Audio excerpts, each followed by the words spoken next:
Checking the focus in, please be in focus.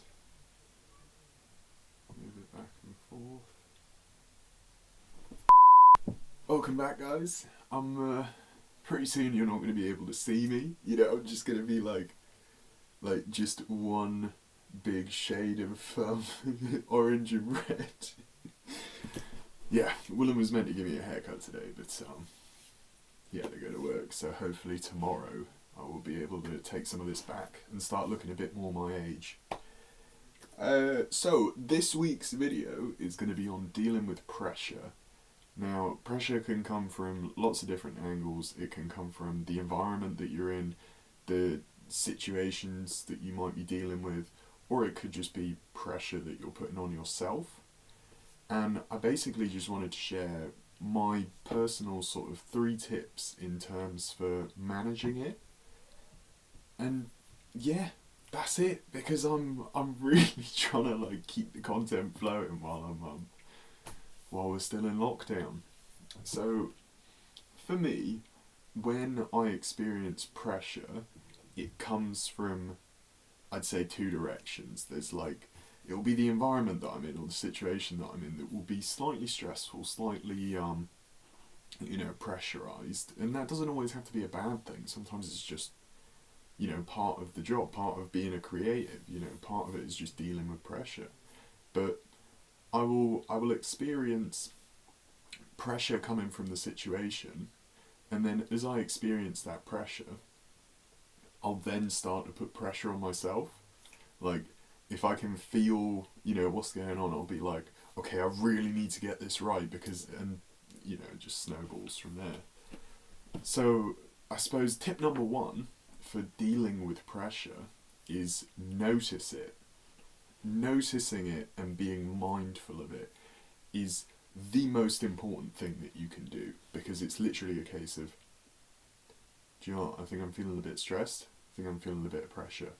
And all of a sudden, you've got a slight gap in between you and the issue where you can actually go, do I want to do anything about this? Is there something that, and that noticing and that awareness is literally the difference between you being that person who I'm sure you've interacted with, who's always like, oh yeah, I've just got so much going on, and I really need to do this, and oh my, why does everything happen to me? You've got that way of dealing with it. Or you can just go, feeling a bit of pressure right now, I'm feeling a bit of stress. Is there anything that I'm doing to put extra pressure on myself which I can maybe pull back on? The difference between those 2 types of people is the difference between the people I want to spend time with and the people I don't want to spend time with. So even if you don't adopt my strategies for yourself, maybe do it for the people around you, because I know for a fact that when I'm running about I need this video out and I got to get the photos done, I haven't colour graded the video, oh my god, nobody wants to be around me, because it's just alright mate, people are dying, fucking global pandemic. So yeah, noticing stress is so important. And the next thing when it comes to, so tip number 2 for dealing with these things is actually picking a course of action. So you've noticed it, you've got that little bit of, room to move, if you like.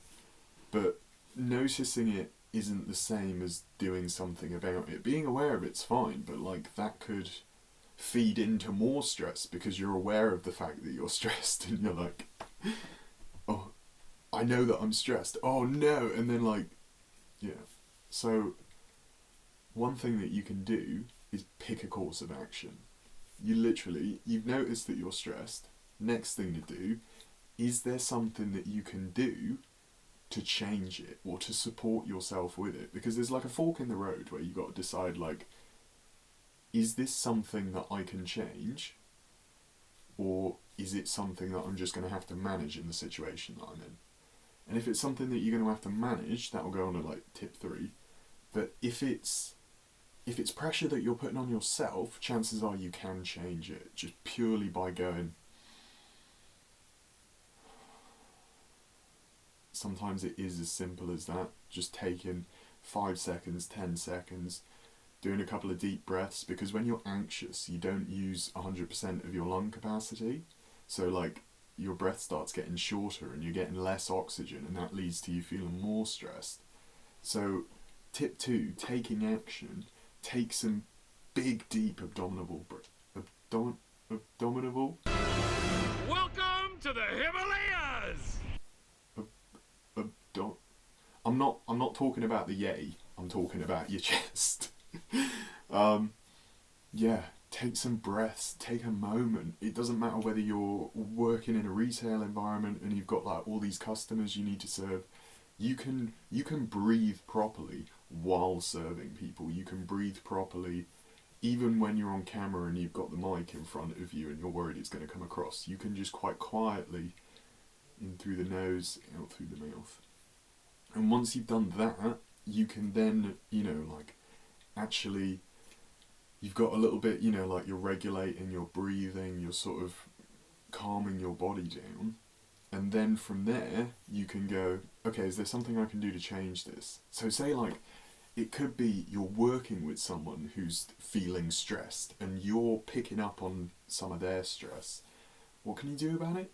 You could actually take a course of action to just move away from that person, or take yourself off to the loo, take yourself off to a separate room that they're not in, and try and actually separate your feelings from theirs. Because quite often when that person is stressed, that person I was talking about who's running about like, oh my god, oh my god, oh my god, they will, it's my opinion, it's not fact, but in my experience, in my opinion, they will try and get you on board with it, and they'll be like, why aren't you worried? Look at all this stuff that needs to be done. And they will try and get you on board. They'll be like, come on, you need to help me with this. And it's so, once again, the importance of taking that action in terms of a couple of deep breaths, moving, get moving with your body. One of the biggest things in lockdown that I've been experiencing is I've been drinking the same amount of caffeine that I would usually drink, but I'm not doing anything with my body, I'm not doing anything with my day. So all that like extra energy, you can't really call caffeine energy, but for this purpose I will. All that extra energy that I accumulate, I'm not doing anything with. So I'll be like sat at home, like just editing on my laptop, like drinking my tea because I want to stay focused on the task at hand. And I'll be like, all of a sudden start feeling really jittery because I'm not actually moving, I'm not expelling that energy. So taking that action, breathe, move away from, if there is someone else who's stressed, move away from them, move your body, get yourself sort of like just using some of that energy, because anxiety is energy. It's that like the worry, the hypervigilance, and if you can direct it into a more supportive mechanism, i.e. physical movement, or even using the energy to sort of reapply it to your execution of the job, that's going to help so much. But that's something that I haven't even fully got a handle on, like actually managing to take anxiety and convert it into productive energy. I struggle with that. But and the third thing that I was going to say, the sort of top tip, is chat to someone. I am very fortunate in the fact that if I am experiencing feelings of anxiety, stress, that sort of stuff, there are people in my phone book that I can ring specifically and say, do you know what, I'm feeling really anxious at the moment, I'm feeling really stressed at the moment. And just having somebody listen to you and just having the ability to get all that stuff off your chest will be such a big help. I know for a fact that not everybody has people that they can ring up and just talk honestly about how they feel. I understand that for some people it's about appearances and like you're always wanting to portray a certain image of yourself. But in my experience, if the stress and the pressure is coming from the environment and the situation that you're in, so you can't specifically do anything to change it, you're just there to manage it, a way in which you can support yourself to managing that extra energy and that extra stress is talking to somebody about it. I know for a fact that there's probably at least one person, whether it's a family member or a friend, that you could just ring up and go, oh my god, mate, I'm feeling so stressed at the moment, and they'd just be like, oh yeah, what's that about? And then just like talk about it. It doesn't have to be 2 hours on the phone with your whole life story. It could just be, do you know what, today I'm just feeling really anxious and I just wanted to share that with somebody. And if they're a good friend, they'll go, hey, I really appreciate you letting me know. And that will be it, you know? And once again, talking about it develops the awareness, and you're also taking action on it by speaking to somebody. So you're, like I said, this is just my personal stuff, but you are following that sort of framework, and you're doing something with it.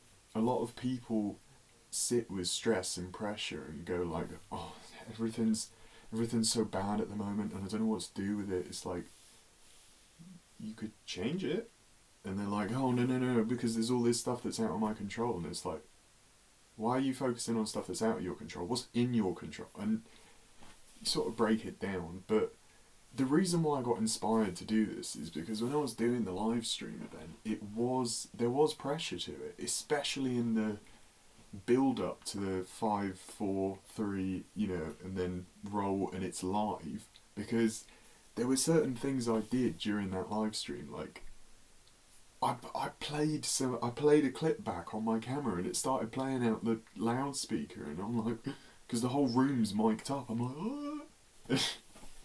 And feeling that pressure. But I took action, I stopped it playing, I breathed, I regulated, I did a bit of motion, and I didn't need to speak to someone with that. But like I said, as a recap, number one is always going to be notice it, become aware of it, and acknowledge it. Don't be like so afraid you're like, no, I'm not, I'm doing fine, I'm not going to look at it. It's like, it's okay. So what? You're anxious. So's the rest of the country. So's the rest of the world. Like, so you acknowledge it. You then see if you can take some action on it. If it's something that you can control, you might want to remove yourself from the situation. You might want to breathe, count to 10, all of those grounding techniques where you actually ground yourself in the moment and you don't sort of get spun out in your own head thinking about all sorts of stuff that could be happening that isn't happening in reality. And the third thing, like I said, just speak to somebody. If it's something that you can't control, just have a rant for 20 minutes. Even if it's somebody physically there, you don't have to ring somebody up. But yeah, like I said, kind of pulling content out my ass at the moment while I can't go outside. I've got a lot of stuff that I'm really looking forward to. There's going to be a lot more travel vlogs like in the original for further on in the year. I've got my final major project for college, which I'm going to be sharing on here, and all that sort of stuff. So thank you so much for watching these videos of me talking to camera. I don't enjoy making them as much, so I always think like, oh, people can't enjoy watching them. But yeah, it doesn't matter if nobody watches it. This is just about me getting better at videography. But yeah, I really appreciate you coming in, you checking in, and if you made it all the way to the end, well done you. Because like, quite often I have to force myself in the edit to make it to the end. So yeah, I appreciate it. And I will see you next week for a brand new episode of the same thing. See you soon.